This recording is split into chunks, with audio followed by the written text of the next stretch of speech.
Hello everyone, in this video I'm going to show you how to fix achievement not showing on Instagram. So make sure your Instagram is updated here.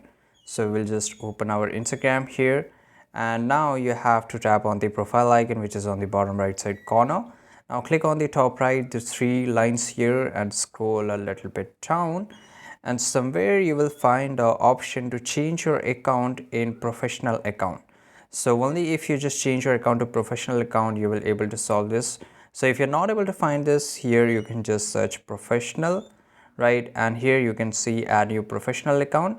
Just click on continue again, and here select whatever genre you are looking for, and you have to add your phone number and email address here, and your account will be converted into a professional account, right? So mine is already here, that's why I'm able to see my achievement over my Instagram.